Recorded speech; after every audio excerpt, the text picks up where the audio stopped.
Hi. Hello. Can you Hello. guys, am I turned the right direction?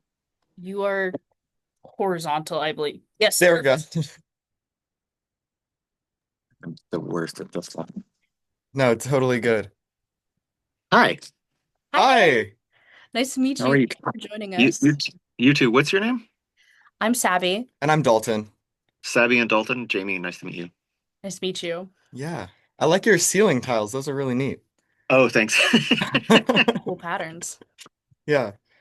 Okay, so I guess we can I'll tell you a little bit about our studio first. So we're a part of KUCI, which is um a college radio station in Irvine, which is like an hour I grew up in LA, so I know Oh, Irvine. okay, perfect. Yeah, yeah. We go to LA all the time, so um Well, actually, hold on one second. yeah, yeah. Oh, I love your nails. Thanks. The sound stuff in the back is awesome. Yeah. Oh, sick. Yes. That's Awesome. great. Let's open with that. Let's say, I did want to ask, how do you feel that the environments of San Jose and LA have compared to Germany as far as inspiring your creativity? Oh, they're all three totally distinct from each other. Really? Yeah, when I lived in San Jose, which was a 10,000 years ago, and it was for just the first couple years that the band existed. Hmm. But the two bands I was in before started in San Jose, and the person that I started Shushu with, Corey McCulloch, was also in those other two bands with me. Um, it, so Shushu itself only existed for a couple years in San Jose, but the years in which Corey and I were kind of figuring out what Shushu would eventually become um, took place over several years in San Jose. So at the time that I lived in San Jose, and this was just kind of in the beginning of the internet, so the music scenes were a lot more segmented Mm. than they are now. And there were actually, like really local scenes, like the stuff that was going on in San Francisco was very different than the things that were going on in San Jose, which was very different than things that were going on in New York at the time. Mm. That doesn't exist so much anymore. I think because of the internet, things are a lot more mixed together than they used to be. But at the time when we were in San Jose, the things that were locally that people were interested in was third wave ska and like new metal Mm. and kind of like fake like punk rockabilly, all of which were totally uninteresting to us.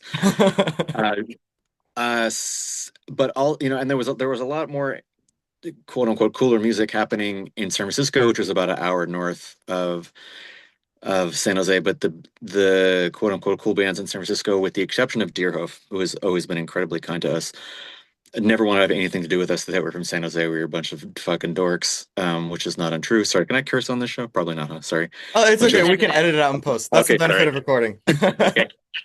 Um, so we didn't want to have anything to do with what was going on in San Jose and what was happening in San Francisco. We were not really allowed to be a part of so much.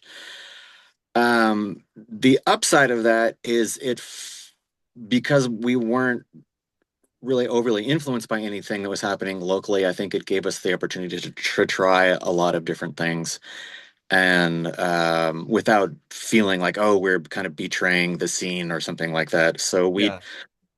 had no guide rails really when we were starting, which I think long term was really good for us because we, you know, there was nobody stopping us from doing whatever preposterous thing that we could do, which I feel very grateful for. Even though at the time I felt incredibly dorky, which I still do, but I felt infinitely dorkier then.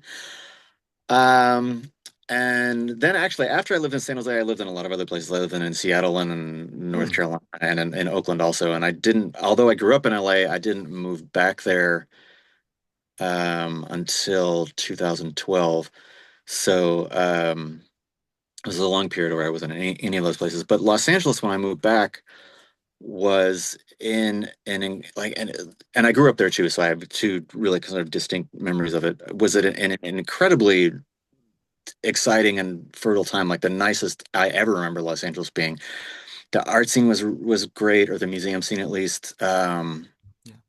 the food scene now is really remarkable, but it was really just kind of reigniting itself at the time.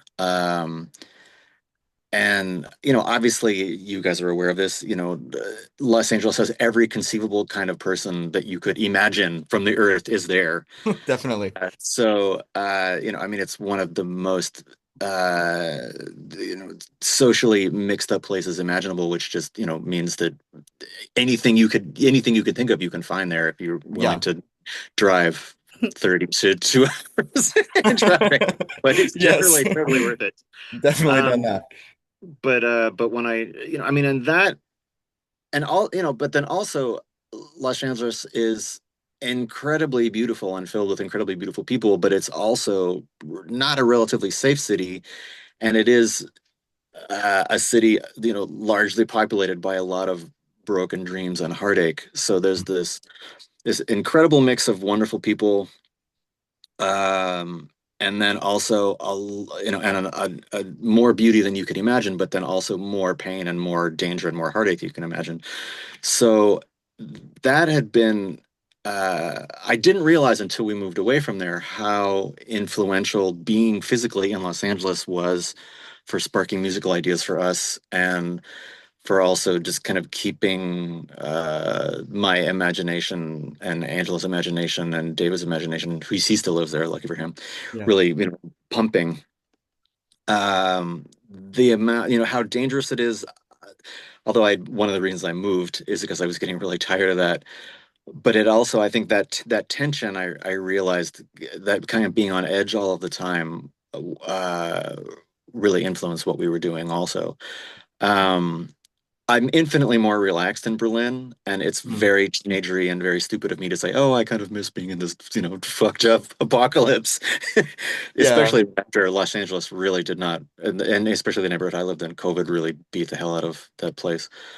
Um, but the stupid teenager in me does kind of miss having that edge a little bit. Although the grown up in me is very, very glad to be able to sleep at night much better than I was before. Um, so I mean, I've lived in Berlin at this point for 2.5 years, and I'm still kind of figuring out what influence Berlin as a place has on what we're up to. I mean, invariably it will. I mean, I didn't realize what influence Los Angeles had until I had moved away, really. Hmm. So I don't really know yet. I mean, it's the first time we've ever had a studio that's not at home, which is where I am now. Hmm. So having that kind of portal to sort of enter and exit is interesting.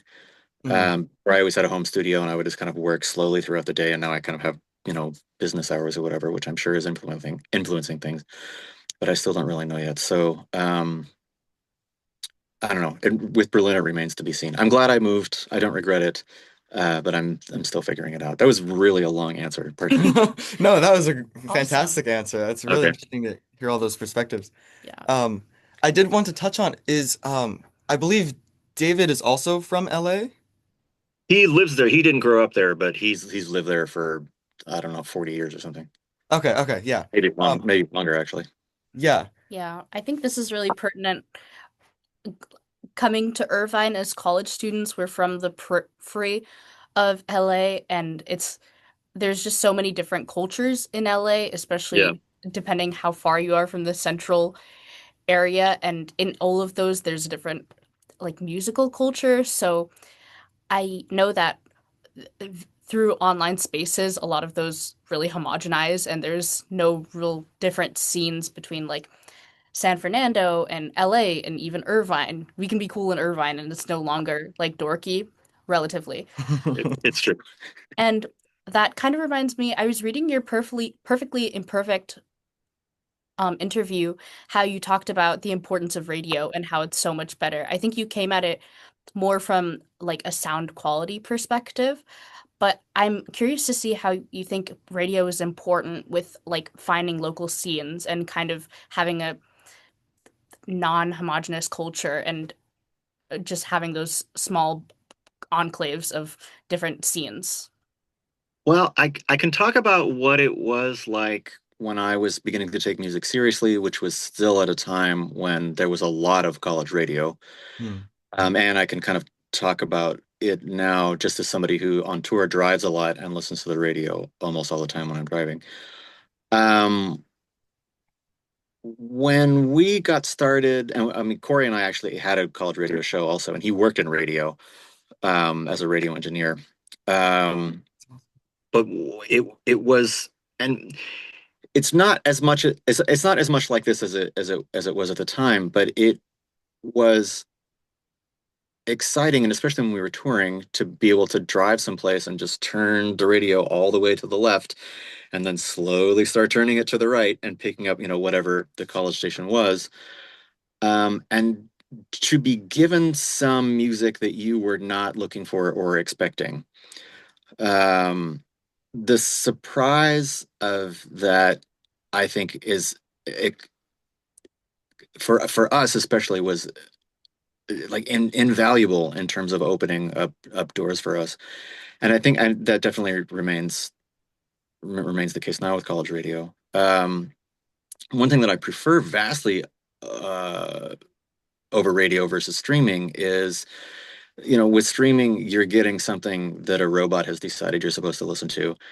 And with college radio, you're getting music that somebody who knows a lot about music and cares a lot about music has put in their entire week to planning what they're going to play this week. They've made a lot of logical and illogical connections, within the purview of whatever their program is. When you look on whatever streaming, hip hop or whatever, it genuinely makes no sense at Yeah. all. Um, I avoided getting a streaming subscription until just a couple months ago, and I find it insipid. I Yeah. fucking hate it. I mean, Yeah. I like it. I like if there's something that I know I can find it. That's convenient, but it's not like listening to the radio. Like if I wanted to listen to, like, okay, whatever, post-punk hour on KZSU, I would be hearing a ton of stuff that somebody put a lot of thought into, not like just fucking Joy Division, or Yeah. something. Yeah. Yeah. Um, and I really, really, really, really appreciate that college radio and has to do with expertise and has to do with care and has to do with research, and it's not just, whatever, some obnoxious corporate robot. I learned so much more about music from listening to college radio than from any streaming ever. I mean, streaming, whatever, it's convenient. But I don't know, I absolutely value care and expertise in music. Yeah, yeah, for sure. And I think especially since streaming optimizes for the commodification of music and the most efficient way to profit off of music rather than optimizing for the passion and the craft. Uh, Exactly. And quality. yeah, yeah, Yeah. certainly. Yeah. But my punchline when pitching for the radio is like, don't let algorithms tell you what to listen to. Let algorithms tell me what to tell you what to listen to.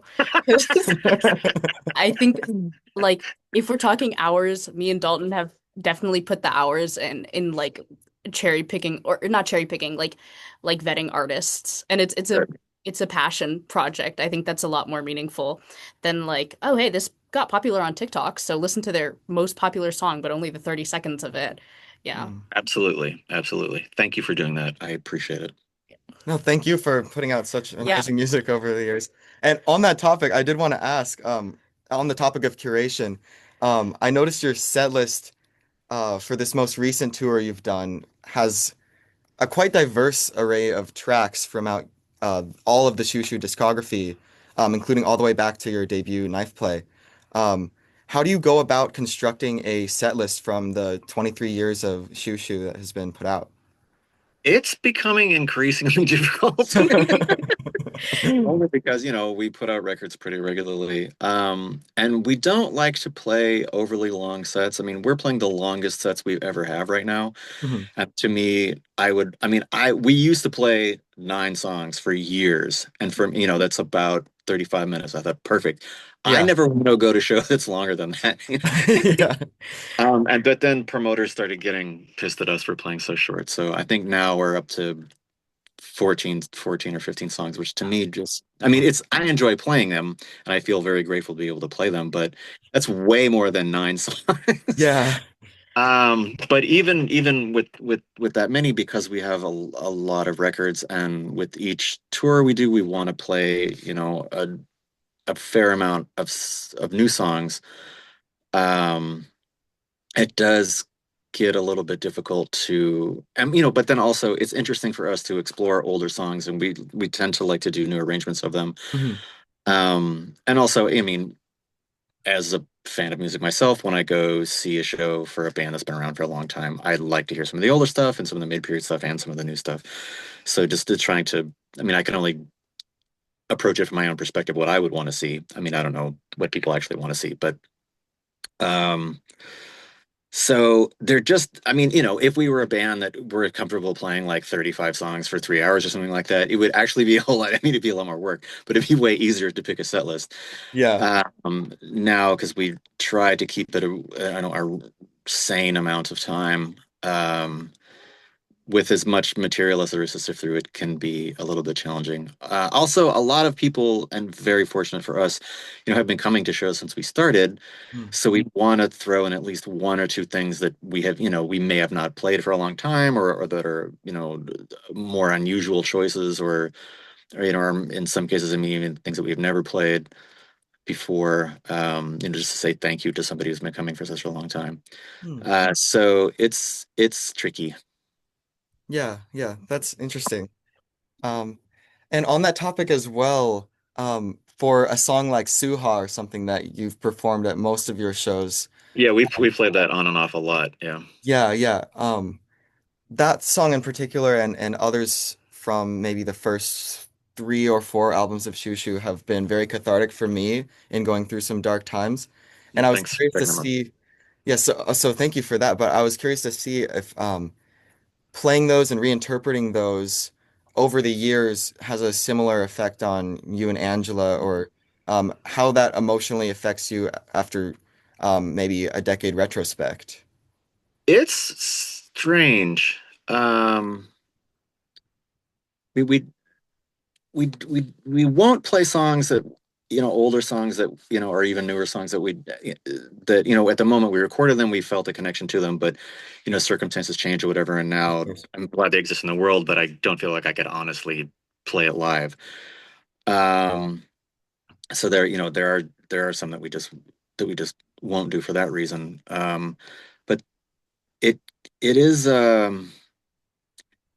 it is strange to revisit them. I mean, some of them, the feeling has, even though it's been a very long time, the feeling around them has stayed the same. Hmm.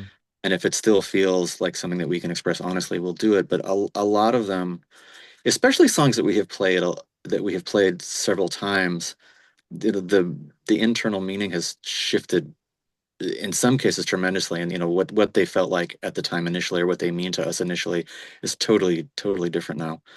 Hmm. Um, and I think I don't usually, when we're playing, like, the hope is that it will be a completely subconscious experience. We'll get on stage and then we'll leave stage and not even be aware of what happened. We're, like, completely in, being driven by the muse. And I think because obviously a lot of our songs are about incredibly grim topics, Hmm. I don't consciously process them a lot. And I think there are times, especially towards the end of a tour, where I've could not articulate why, but I feel as if my heart and brain have been, hit with the sledgehammer 10,000 times. And it's probably, you know, I'm subconsciously processing the emotions of the song, even though I'm not really trying not to think about them. Yeah. Um, this is going to sound sort of ridiculous, and I've mentioned this in a couple interviews before. But on this last tour, we played a song from A Promise called Blacks, and we hadn't Hmm. played that song since probably 2002. I mean, we just played it the very maybe 2003. Um, no, we didn't. Just 2002. And it was the song is about my dad who had killed himself in 2002, but right before he did, he kept telling me he was going to kill himself. The song is about him telling me he's going to do that. So I just didn't really feel like dealing with it. Um, but and I had, around the time that we were getting this next tour together, I was going and seeing a therapist again, and sort of talking about my dad's suicide for the first time in a long time, and it kind of it made me want to sort of, with a different lens of time and having been through a little bit more therapy, explore what it's like to play that song. And I haven't listened to it in 20 years or whatever, so I have no idea how to play it, don't remember the words. So I'm learning the song again. Yeah. And then while I was learning the song, I was alone in the studio in this very seat where I am right now. And this kind of harkens back to what I was saying before about not really processing a lot of the topics of the song consciously. Like I had like a complete meltdown, like physical meltdown. Mm. Like I couldn't breathe. I just started like almost like shouting, just sort of like going through what the song was about. Mhm. Like an incredibly surprising and negatively surprising reaction. It got to the point I was alone in the studio and I was like, oh shit, like I have to get my shit together because there's nobody here to walk me through. So just, stood up and started walking around, like physically walking around, taking a lot of deep breaths. And after about 10 minutes, I felt normal again.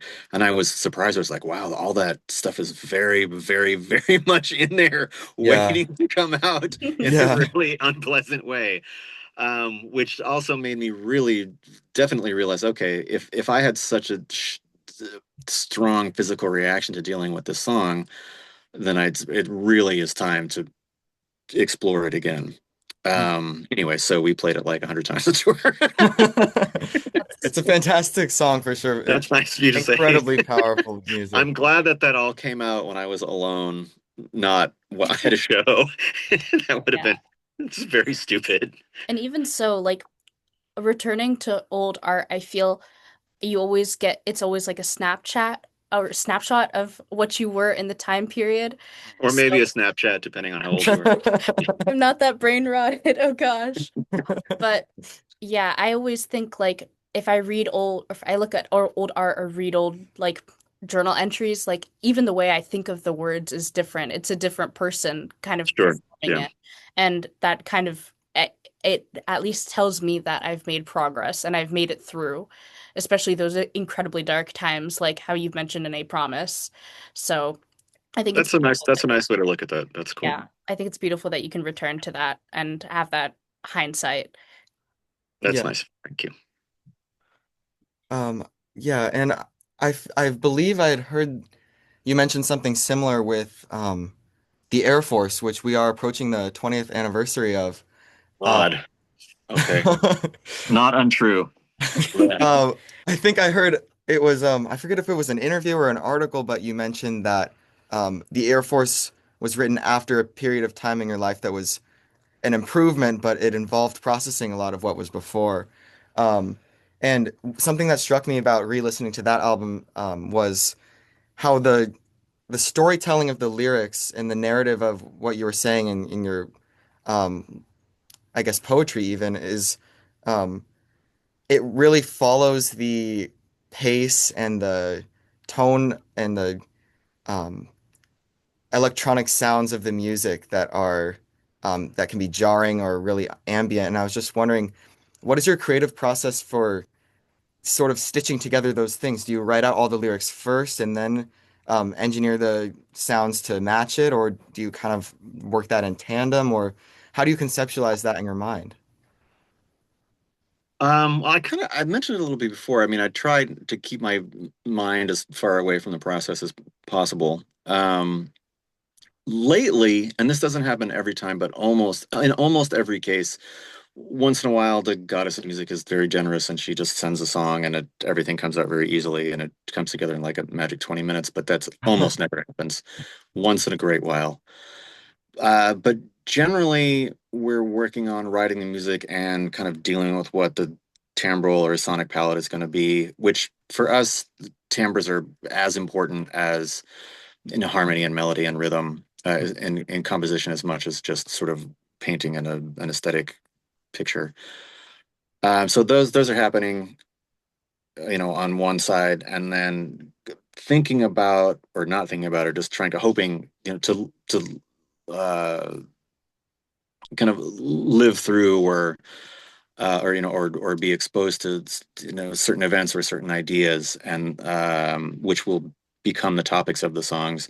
Notes about them are being made, and um, if I come across a line of something that I read that I like, I'll make some note of it, or have some idea. I mean, a lot of people do this. I mean, I just have like 20 million notebooks that I write down whatever stupid ass thing that comes to mind.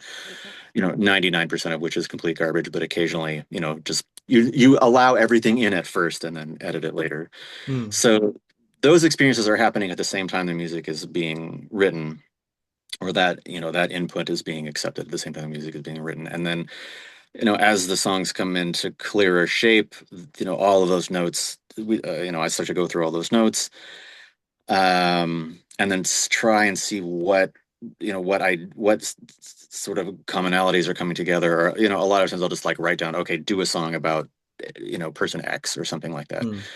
and trying to see like what lines about person X that were already written down might start to apply, and that kind of becomes the beginning of what the lyrics were, and then we'll listen to the music and sort of see what set of lyrics kind of apply to this. So I mean, they're not necessarily happening together, but like you said, they're happening in tandem. So the time frames are the same and the emotional experiences are the same, but they're just kind of being dealt with in different chunks. And then then Angela will go through, I'll have like 100 lines or something, and she'll make it a more reasonable set of lyrics. David's been contributing lyrics lately. I don't really know how he does it. He'll usually just send me something finished, and then Angela and I will go through and edit it, and add lines or take lines. So usually if there's a song that David's done lyrics for, we've kind of done it together. Yeah. Uh, and his approach is completely and totally different than mine, and his set of concerns is totally different than mine and Angela's, which I think is good. It's kind of like adding to the breadth of the band. Hmm. Awesome.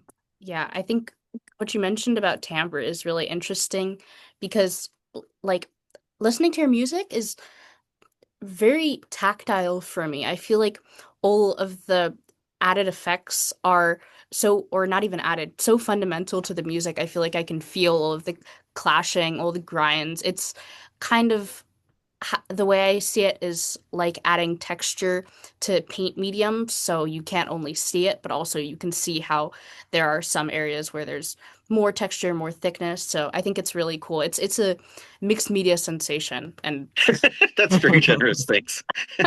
yeah, yeah. Yeah, that's awesome. And I really like what you said about Angela and David also being a part of that lyric contribution and um, just that synergy. And I believe you mentioned uh, Beneficium was written primarily by David as far as the lyrics. David wrote most of that, yeah. Yeah. So I was curious about how you combine the, I guess, unique and powerful forces of yourself, Angela, and David when you're in the creative process of making a new album. Um, just how you, I guess, synchronize your visions or um, coordinate in the studio, even, or just creatively. We get along really well, which helps, and we both have all of our each, and we have all each other's best interests at heart. So it's generally not all that difficult. It's hard to say. I mean, it's not a super linear or or uh or overly prescribed process. We just try to play as well as we can and try to challenge ourselves and try things we haven't tried before. Um, I mean, we're all totally different musicians, Hmm. um, but and play in completely different ways, but are all, I think, equally dedicated to doing the best job that we can do.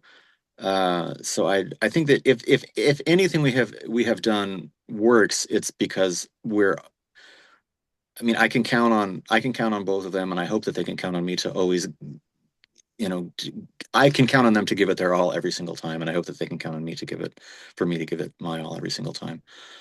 Um, but as far as processes go, and I know this is making me sound lazy, but I mean, again just try not to think about it that much and just kind of keep our heads down and go forward and see what happens.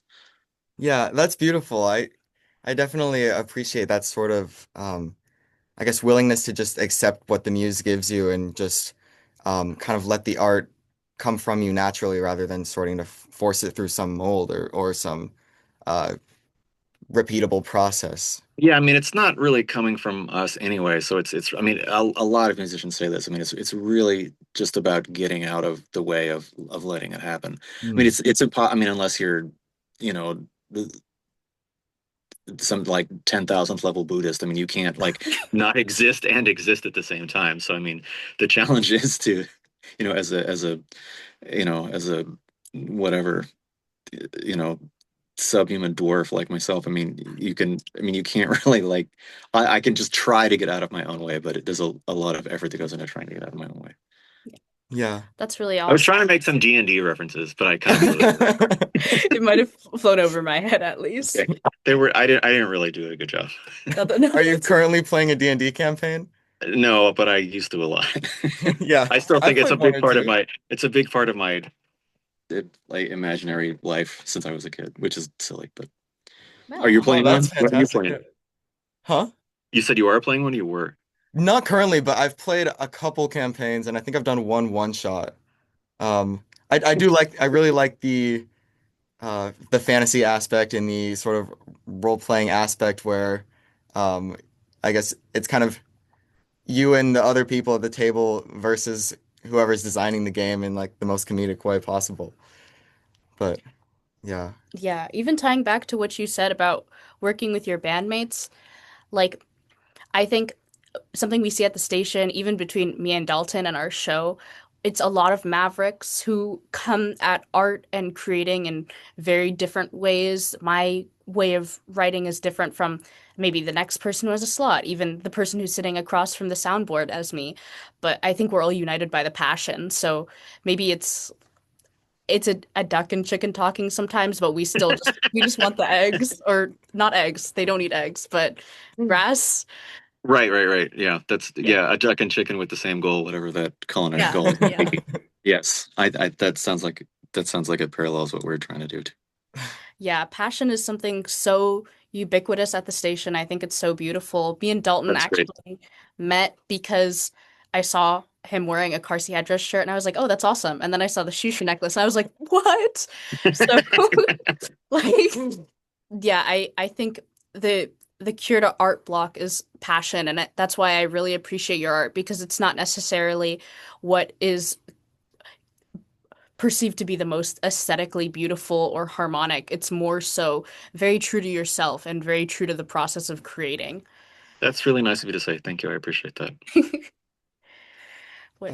We have about 7 minutes left, and I don't want to hold you too much longer because I promised you a shorter interview, but um, I Ooh, suppose I'm still curious on, who's your favorite poet? That sounds awesome. yeah. Do you have any favorite poets or poems or inspirations in that regard? Oh, I don't have a favorite poem. Um,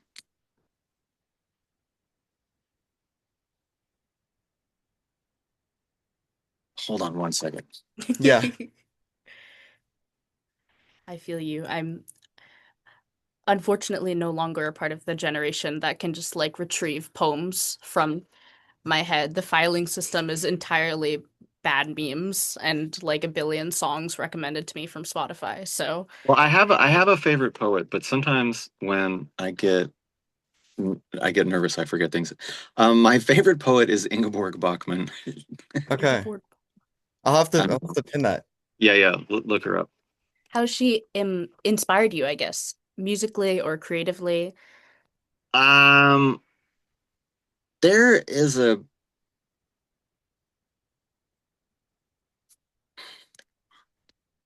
relentlessness to her work, an unapologetic emotionality, and unapologetic oddness also. I don't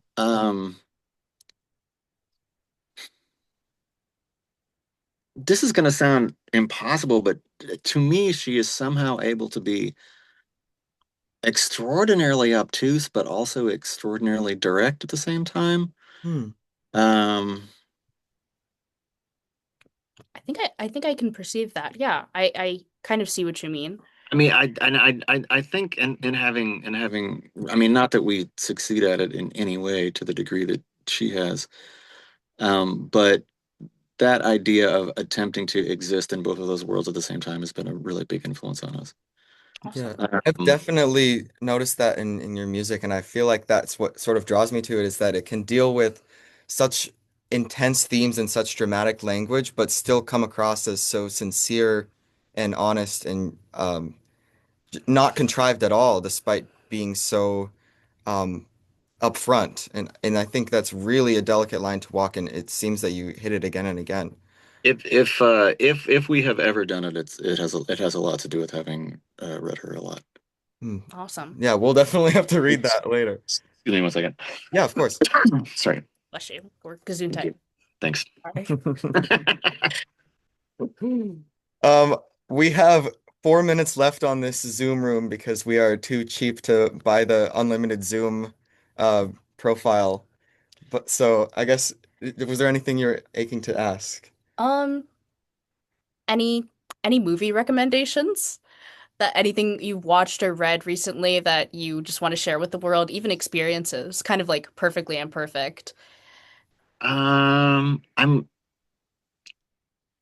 this always happens to me too, is that I have the worst. I watch a lot of movies but I have the worst memory for titles. Hmm. Um, Yeah, sorry, this is a lot I of mean, on the Angela go. and I got high and watched F1, but I mean, I don't know that I would like Awesome. to recommend that. Hold on 1 second. I'm really bad at lists, and I should always people ask this kind of question a lot because we always talk about how much we like movies. So I should really have this prepared a whole lot better, but give me 1 second. Well, if you can't retrieve that, then maybe like what do you like it or what's something that you've liked recently in a movie or any kind of That's media? what I'm just trying to remember. Like, I just can't Oh, I see. remember the name of anything I have ever seen ever. So I know, I mean, I have a list, but I just always um okay. And it's for this very reason, just because this comes up all the time and I always forget the title of everything that I have fucking ever seen. I recently I saw a movie called Trances, which is about a bunch of Moroccan musicians from the 1970s and them being on tour. Hmm. That completely blew my brains out. Um, I've been watching there's a queer filmmaker who was around a lot in the late 80s and early 90s and into the early 2000s named Greg Araki. On the Criterion Channel, they did a bunch of his movies recently, so I didn't realize how many of them I had never seen. I've been watching those a lot. Sometimes I think they're extraordinarily great, and sometimes I think there's so much of a time that they're a little make me a little bit uncomfortable because I lived through that time, and I'm like, that is too close to home. Were we really like that? Oh God, we were really like that. Oh yeah. Um, but they're still fun to see. I actually just watched Mysterious Skin like this weekend. Oh, funny. Yeah, What'd you I was think? kind of thinking about like everyone always says like, "Oh, Mysterious Skin, it's so depressing," but I think it kind of has like that community and beauty that isn't a lot of kind of depressing movies aren't able to do. It's more I think it focuses more on the beauty in ugly times, and the same thing with your music. That's why I really appreciated that movie. Oh, that's cool. Yeah, I remember seeing Mysterious Skin when it was in the theater on a real actually on a really sort of heartbreaking date. That probably enhanced the experience, I'm sure. It's soul crushing. Uh, yeah, I don't know. I wish I had just seen it and not been on the heartbreaking date. Yeah. Will never be the same to me for sure. Well, I think we're coming up on the last minute. So, do you have any last words? Do you have any last advice for wayward radio hosts? Oh, it's okay. So I'll tell a quick funny story. So Corey McCulloch, my old bandmate who used to work in radio, knew all of the laws of radio, and he worked in commercial radio. So when we did our show, he would do everything he could to break those laws. Like he would just let there be like 15 minutes of dead air. He wouldn't do top of the hour station IDs. Oh my gosh, And we would get anyway, my killed. Yeah, advice we would would be be burned at the stake. if you want to get kicked off your show within one semester, which is what happened to us, do that. If you don't want to get kicked off your show, be sure to do hourly station IDs and not allow there to be 15 minutes of dead air. Absolutely. Wow. Yeah, That we we'll do our best to manage that. Yeah, Uh, see if you can. But he would also then fix all the broken equipment in the studio. So I think that's why they let us even be on the show for even one semester. that's well, great. awesome. Thank you so much for talking